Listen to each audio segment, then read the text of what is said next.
Hey everybody, let's take a second and talk about rotisseries, okay? If you're watching this video, then you're trying to probably figure out how in the heck can I make one of these? The professional ones look so elaborate, everything's adjustable in and out and up and down and everything like that to fit every possible car imaginable. But you're probably not working on every single car imaginable. So you just have to make it fit your car, and it's very simple. There's lots of different options for building a rotisserie. I've seen people make them out of wood, make them out of engine stands with a big pipe that goes through the middle, all kinds of things. Some of them are just really overkill. Even doing the tip over jigs, I've seen some of those where you spend so much time building the jig to hold the car that you're trying to work on that you're losing out on a whole lot of time of working on the car, right? So I needed something that was going to be very, very simple, very easy to obtain, not spending too much time into this thing. And then I had one other weird criteria, and that was in the beginning for this, well, it turned out for about the first 6 to 8 months of having this car, my rotisserie was mounted to my ceiling, okay? Because I've got no room in my garage. My garage, I partitioned it in half. So I've got 10 feet by whatever it is, 20 feet. I don't have room to have the chassis, have the body, have everything else to work on the car. I needed to use the airspace above. So I made mine upside down to go ahead and mount to the ceiling, keep the body up there while I did the chassis work. And then I could go ahead, take it off the ceiling, swing it upside down, and now it's on the ground and rolling around. All it was missing was a set of wheels. So it worked twofold, okay? And it wasn't terribly heavy trying to build it from the top down.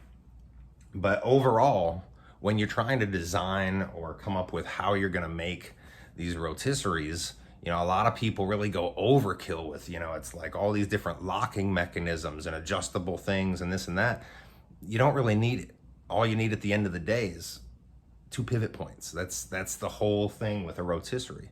Now, the hard part about making one is figuring out where those pivot points need to be, because where your body of your car mounts onto your rotisserie, it's not always exactly the same. It's not just this perfect mounting area that's level and just spins like nobody's business, right?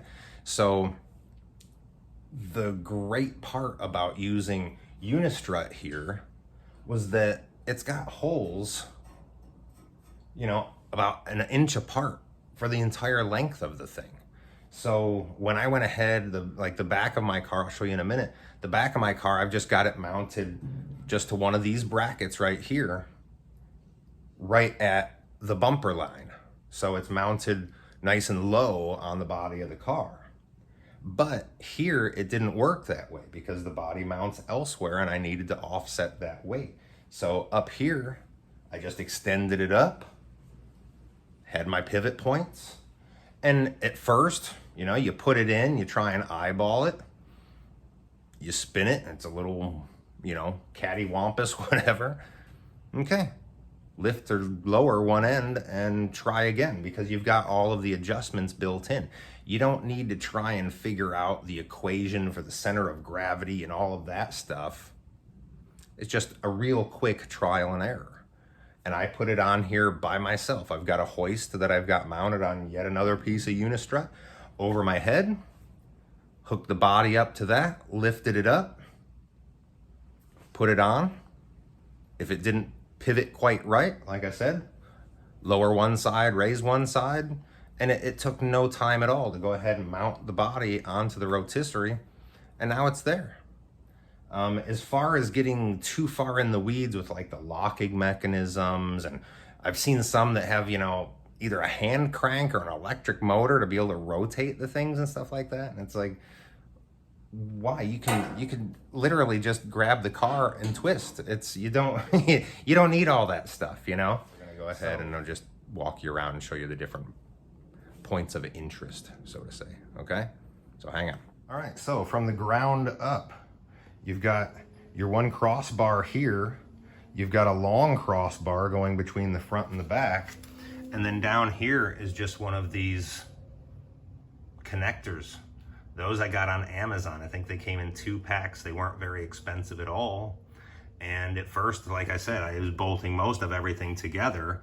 And then after I was getting this onto the ground from the ceiling, I went ahead and welded just a little bit of it just to give it a little support.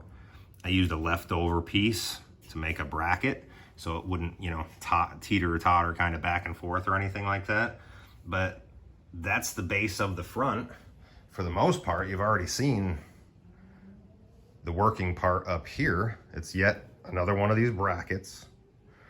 It's this piece that bolts across the car or the body. And then, you know, just an upright. I don't have anything on the upright whatsoever. So it's just the one brace at the bottom that holds the upright. Right here, I do have a couple of these backing plates just so the washers don't, you know, crush in or anything like that. And for the most part, I keep this pretty loose so I can go ahead and rotate it real easy. If I need to lock it into a place, all I gotta do is snug up these nylock nuts and it's fine. There's enough tension through all of this stuff that it'll hold it wherever I really want it. And mine is off center a little bit because it is still a little bit bottom heavy.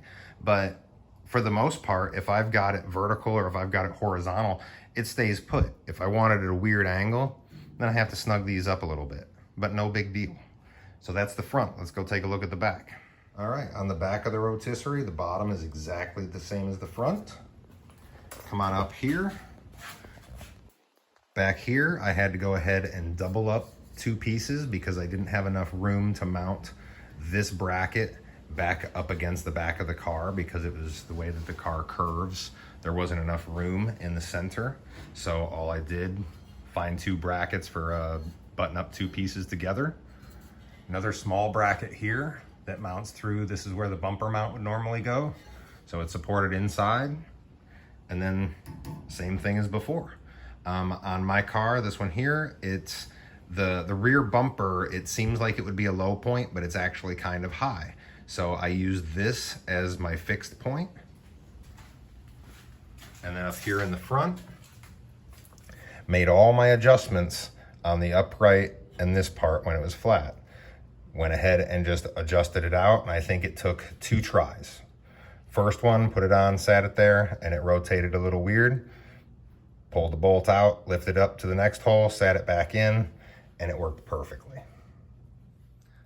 All right, so now that we've walked around the thing, there's really not a whole lot to show. There's not a lot really built into this thing. It's very simple, very cost effective. It's very easy to fabricate, especially if you just bolt everything together. I mean, if you want to weld it, go ahead and weld it, but bolting the things together, it's just like a giant erector set. The beauty of using Unistrut, though, really lies in the fact that all of your different options and adjustments, they're already made for you. Everything's drilled. You don't have to figure anything out. If you put it on and it's a little bit off, you just pull the bolt, move it up or down, whatever you have to do. It's just like endless possibilities there. And it's very easy. I think I built this in a couple hours. And like I said, I was doing it from the ceiling. You know what I mean? So if you can do it first time in a couple hours from the ceiling, and doing it on the ground is probably a cakewalk. But it's strong, sturdy. You've got all of your adjustments built in, and you can reuse it when you're done. So there you go. There's my 2 cents on building a rotisserie. I hope this helps some people. All right, see you around, guys.